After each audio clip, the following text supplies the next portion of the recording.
Neopian lore, what we got in store. Talking about the things that we love and adore. We're all over 20, right? We stay indoors and play this game. And love this game. Sometimes hate this game. But let's all talk about Neopian lore. Yeah! Woohoo!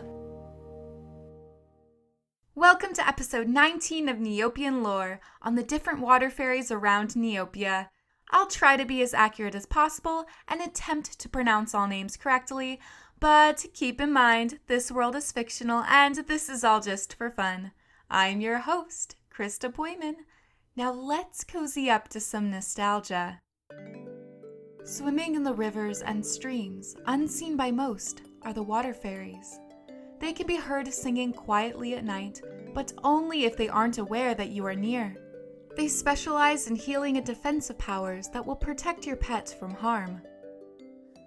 While they are considered fairies, water fairies look more like mermaids, with long, beautiful blonde hair, shimmering blue fishtails, and decked out in shells, pearls, and seaweed. Yet the evil ones, like the Drenched, are like sirens, their colors dulled with long talon nails and razor-sharp teeth. Instead of having wings, their powers are derived from their tails, and supposedly they are unable to become gray fairies due to it being pretty much impossible to clip their wings, meaning tail. Unless, hear me out, the tail could be split, then creating legs, and then the water fairies would be landlocked, furthering the sadness of them becoming gray. Not that I'm saying we should clip fairies' wings, I was just speculating. Water fairies are known to be the wisest of fairies and build upon that knowledge with their fairy quests. They ask for books with a rarity of 69 or lower in exchange for a defense increase of 3. A water fairy sniffs and says, "You probably won't help, but I need, insert item here, for my studies. I can't tell you why." Okay, that's a little sassy. Probably won't help. Oh, don't you use reverse psychology on me. I'll stay right on the couch if I want. But I do love that they request books. As you probably know, books notoriously get damaged when wet. So do they have to read it above the surface? Is there a water fairy library in a cove to keep them protected? Is there a spell to waterproof the pages? Do they often receive a book, accidentally get it wet, and then have to grovel to another Neopian only moments later? I digress. Water fairy powers also include creating magical potions that enable Neopians to breathe underwater for short stints of time, as well as healing properties. You can also bless your pet with a bottled water fairy, now known as a fading bottled water fairy, for battle dome abilities. What I find interesting about their description is the line, "They can be heard singing quietly at night, but only if they aren't aware that you are near." I wonder if they sing softly due to the trope of mermaid song being hypnotizing. Perhaps they love to sing but know it can be dangerous, and the evil ones could use the song to their advantage. In just a little bit, I am going to talk about all the famous Neopian water fairies, with the exception of Thalia and Juita. They technically are considered water types, but Thalia clearly has ice and snow powers, as even her title is Thalia the Snow Fairy, and Juita is living her best life as the island fairy with her cooking pot. And they both have wings, so they'll be for another time. On planet Earth, there have been many similar stories and creatures to the Neopian water fairies. You have mermaids, sirens, selkies, sea fairies, sea nymphs, etc., etc., and cultures around the world have different iterations of these magical creatures.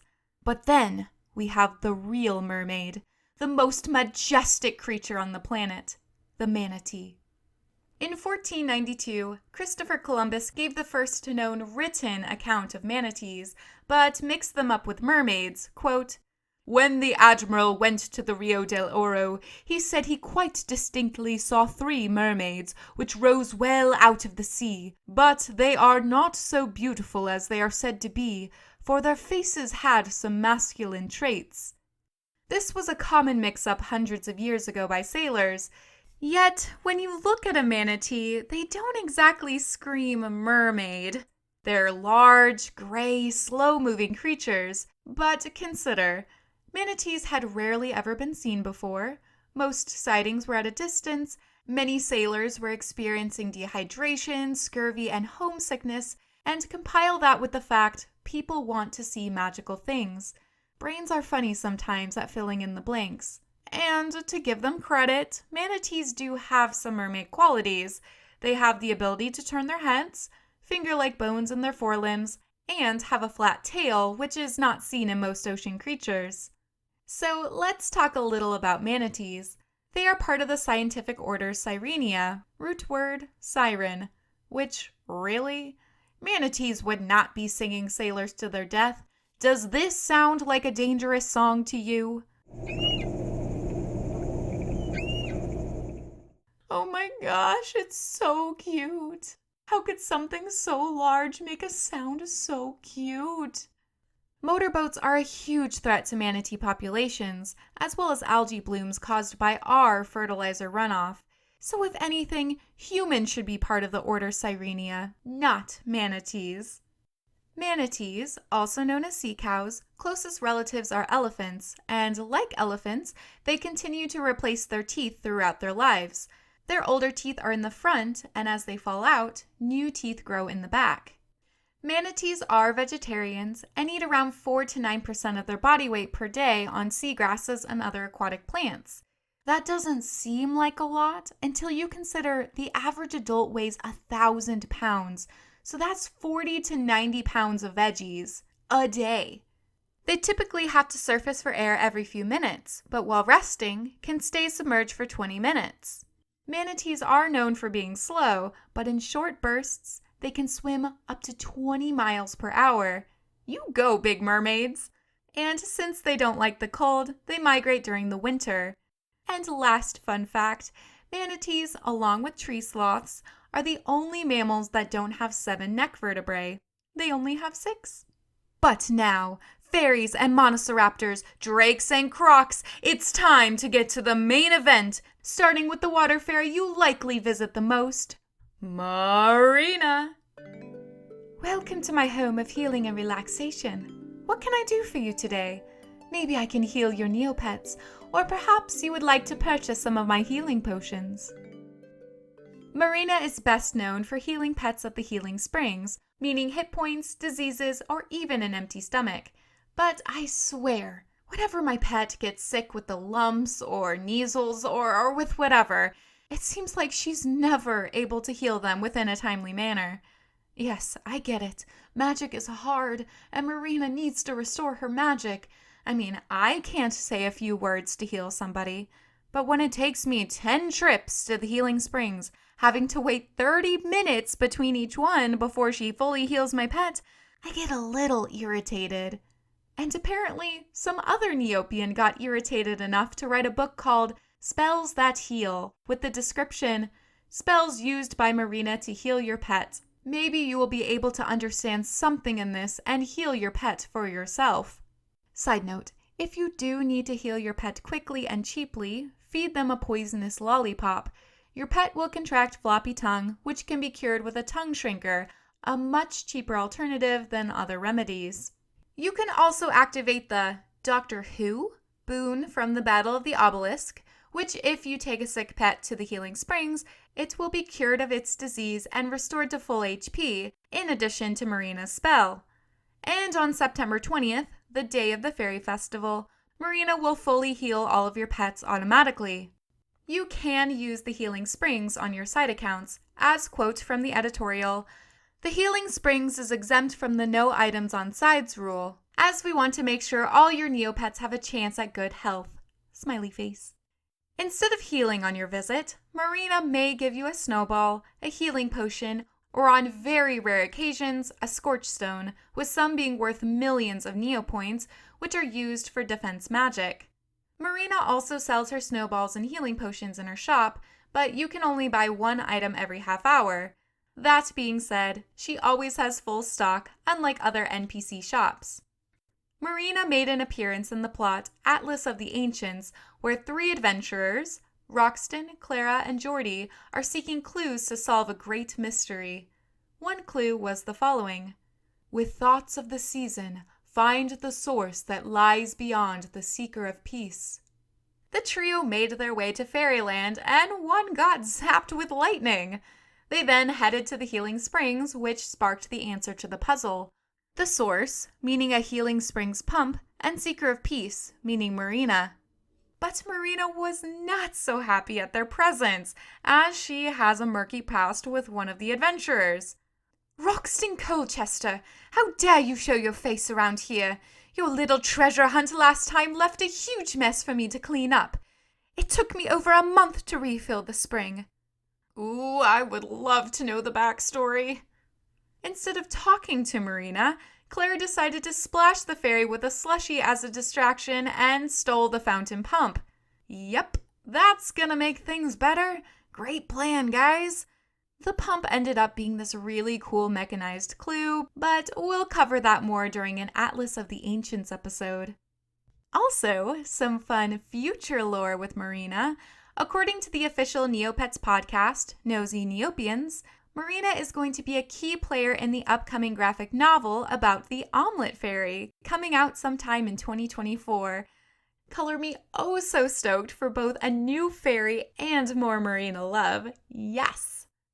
The last thing I wanted to cover with Marina is Thyorus Tyr, not to be mixed up with that shady fairy queen, Fiora. Thyorus Tyr is a famous defense magic battledome item, and the story goes, supposedly, one day a water fairy came upon the eerie Thyora as she sat weeping at the bank of Mystery Island's Kumla River. When the water fairy asked Thyora what was making her so sad, she replied, "O water fairy, thank you for your consideration. You see, I am mourning the loss of my brother Ponfrey. He was felled in a struggle to save our home from a horde of rampaging skeiths. His courage was boundless, and I know that he fought those skeiths with every ounce of strength and determination he had. When I received the news of the ambush, I rushed to help him defend our home. But alas, it was too late. There were simply too many of them. So not only did I lose my home in which I had been raised, but I also lost my closest friend in the whole world, my beloved brother Ponfrey." With that, the poor Eerie burst into tears. Taking great pity upon her, the water fairy decided to do something so that such an attack wouldn't happen again. Brushing a single tear from Thyorus' cheek, the fairy took the tear and transformed it into a magical necklace. "I know this won't bring your brother back," the fairy said as she placed the charm around Thyorus' neck.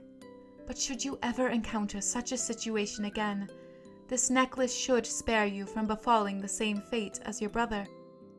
The fairy drawn on the Thyorus Tyr Neopedia page looks eerily similar to Marina's original design from the Neopets' early years. Curly blonde hair that strategically covers up a bare chest. But the fairy being on the coast of Mystery Island gives me pause, so potentially she could be our next fairy, Nereid. Nereid is an elusive fairy. Her name is derived from Greek mythology's sea nymphs, Nereids, that often accompanied Poseidon to help sailors. Nereid doesn't have a Neopedia page or place to visit her, so to piece together her story, you kinda have to look all over the site. She had a TCG card included as part of the Curse of Morocco set, though she wasn't part of the actual plot. We know she's an older fairy, as the description of the card says, 300 years under the water and not a wrinkle in sight. Her on-site collectible card confirms she lives in the waters of Mystery Island. Quote, "Myriad is an elusive fairy who prefers to remain hidden. If you go sailing off the coast of Mystery Island, you can sometimes hear her singing at night." As a fun tidbit, the art used for her collectible card is the same used for the default water fairy avatar. Like most other water fairies, Nereid is a healer, and she has a book called Nereid Healing with Water. She also tutored an Anubis Pet in water magic from Neopet's sister game, Pet Park. As the game was shut down many years ago and I struggled to find much more information, I don't know if she actually made an appearance or if her story was just mentioned. Shout out to Pet Park Rewritten, a community-based project to bring back the game within the next few years. Hopefully we'll learn more about Nereid in the future, but for now, most of her story remains a mystery. Now it's time to go into the depths of Morocco with the Drenched. The Drenched are 3 sisters, and as their TCG card says, bad luck comes in 3s. They are water fairies, though are disheveled, with claws, dull colors, and wild streaked hair. They look very similar to each other, though have variations in their shades of blue on their tails and hair streaks. The Drenched aren't like mermaids. They draw upon the lore of the sirens, for if you cross them, you will likely meet your end. They first appeared as a challenger during the Defenders of Neopia, seen in a comic capturing some unsuspecting Neopets. The call was raised to fight these witches of the sea, and they were quickly disposed of, or so we thought. The Drenched are a secret Battle Dome challenger, which can be unlocked if you refresh on the Morocco weather page when it's raining. They are a tough challenger, with starting HP at 600, 15,000, and 33,000. In the Battle Dome, they talk in a collective we or us. As it is text-based, though, it's hard to tell if they talk creepily simultaneously, if the eldest sister is the spokesperson, or if they all get a chance to shout an insult from time to time. Their major appearance was in the Curse of Morocco plot, where they kidnapped a pirate named Jacques, forced him to drink a potion to be able to temporarily breathe underwater, and brought him into their lair to kill him, as "No one enters the lair of the Drenched. The punishment is death." Luckily, Jacques got saved, but others haven't been so lucky, evident by the countless skulls seen in their underwater graveyard. For some reason, they kept Jacques alive and didn't kill him on the spot. So what exactly are they doing?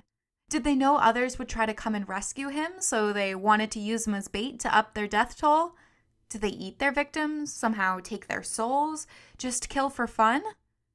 Siren stories are all over the map. In Greek mythology, they're not exactly evil, but their song is so alluring that sailors land on their island and just stay there, listening to the song until they starve to death. Also, Greek sirens are half bird, half human, not half fish. In other lore, they are actually cursed to sing, and in some stories, they are just simply evil. 3 fascinating Neopian items are the evil eldest Drenched sister plushie, description, "Now you can reenact all of her evil deeds with this great plushie."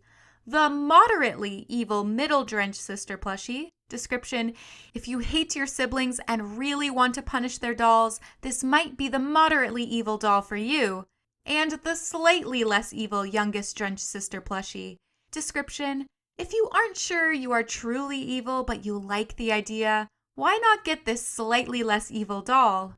Interesting. So it seems the eldest sister may be the one calling the shots, and the other 2 are wavering, especially the youngest. Will one or both ever stand up to their sister? Maybe someday we'll have an answer. Our final fairy has the most coveted quest, Naya, the Fountain Fairy. Naya is convinced that she has the best job in fairyland, granting Neopets their favorite colors with a dip in her magical rainbow fountain. Her cheerful singing can be heard all day, and she loves to hear the latest gossip. Complete her quest, and she will grant a new paintbrush color. Naya is named after Greek mythology's Naiads, nymphs who watch over bodies of fresh water such as streams, wells, and fountains. Ding, ding, ding, ding, ding. Ugh, I love Naya's design. The streaks of blue in her hair and the makeup and gems on her face are simply gorgeous. And the image of her cupping her hands with the water from the rainbow fountain streaming into them is one of my favorite pieces of art on the site. When Naya first appeared in 2001, her powers weren't as grand as they are today. You had to earn Fountain Fairy passes by signing up with sponsor offers. Yay, consumerism! To start, you could only paint a pet basic colors, so red, yellow, blue, or green.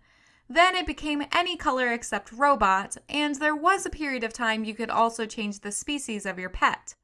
In 2002, it was shut down until 2004, where the rainbow fountain became what it is today. The items Naya requests are completely random, but must have a rarity between 94 and 96. Unfortunately, that means you might end up getting a quest item that costs much more than a paintbrush. Oh, the pain one must feel declining a Fountain Fairy quest. You can also get access to the Rainbow Fountain through Balia, the Grey Fairy, if she requests Naya's help. Pets can be painted nearly any color, including lab exclusives, with the exceptions of 8-bit, Ice, Magma, MSP, Quiguki, Robot, Royal, Sponge, and Asuki. The Rainbow Fountain seems to be very temperamental, as it often gets clogged. Now my fountain is clogged. That drainy oh-ho-ho didn't clean them at all. If anything, it made it worse. Could you bring me a insert item here to unclog it? I mean, really, it's almost like the salesman doesn't want any return customers. Runs out of colors. Oh, I've made a terrible mistake. My fountain had run out of blue, so I bought a vial from that croc with the top hat. As soon as the better blue touched the water, my whole fountain turned grey. He says that only a color restorer will fix it, but he wants, insert item here, in return. Could you help me? Or the water gets splashed away. Every year I tried to make a splash in Fairyland, but this time, when I sprinkled the packet of Super Splash into my fountain, it splashed all the color away. Thyorus says she knows the spell to retrieve them, but it looks rather complicated. Would you find, insert item here, for me? Oh, poor sweet Naya. She seems to be very gullible to traveling salesmen. Please, someone warn her about MLM schemes and Bitcoin bros, because I think she may be very susceptible. Fountain Fairy quests can't be stacked, so if you are one of the lucky few Neopians who completes one and hasn't painted a pet before she visits you again, you have to use up the previous one, or else once you retrieve the item, she doesn't grant anything. Well, technically, you can't increase your chances of a Fountain Fairy quest. I mean, you can get the Fairy Quest Fortune Cookie, which grants a random Fairy Quest each day for 9 days. There is a theory floating around, which I stand by. If you play NeoQuest 1 or 2, the old point-and-click role-playing games, the page refreshes quite often, hence you'll get more random events. And let me tell you, I've never gotten a bad random event when playing NeoQuest. And when I was playing a few months ago, I got my first ever Fountain Fairy quest. It will be saved until unconverted pets are back and I can get an unconverted fairy yerbil. I know it's been 3 years since the announcement, but I'm still holding out. I need those spoingy antennae and those little toe beans. So, we desperately need a Rainbow Fountain Fairy quest for pets. I would like to propose that TNT either make a pet fairy, use the Grey Fairy since she's always requesting pets, maybe painting them would help her cheer up, or a mini event where she gets her wings back and becomes the Pet Fountain Fairy, and a new Grey Fairy takes her place for quests. Or Bucci could oversee it, since he's not allowed to zap pets anymore. Someone on the board suggested it be called the Rainbow Sprinkler, which is so gosh darn adorable. Pet Fountain Fairy quests were a potential years ago. They did an interview editorial back in 2017, and guess who answered the question? My arch nemesis, Thyorus, quote, "Hello, Your Majesty," bows. I was just wondering why there is no option for pets to be painted by the Fountain Fairy like our pets are. And Thyorus had the audacity to answer, "That is a far different concoction for Naya. Her gifts are highly sought after and difficult for her to create. However, maybe in the future she will create such a gift. I will let her know of your wishes." Ooh, I just know she didn't let her know your wishes. She sits on a throne of lies. Naya was part of the short-lived mobile app Legends and Letters, but only as a shopkeeper, and she had a pond instead of a fountain. While Naya is very prominent on the site, she doesn't really have a backstory or lore, so I'd love to know how the Rainbow Fountain came to be. She needs more love, just like all the other water fairies. At least some Neopedia pages are in order. Hint, hint, nudge, nudge. Well, that's all for this episode of Neopian Lore. All characters and licensing belong to Neopets.com. Music was created by me, Krista. Today's composition is called The Water Fairies. I hope you have a lovely day in Neopia.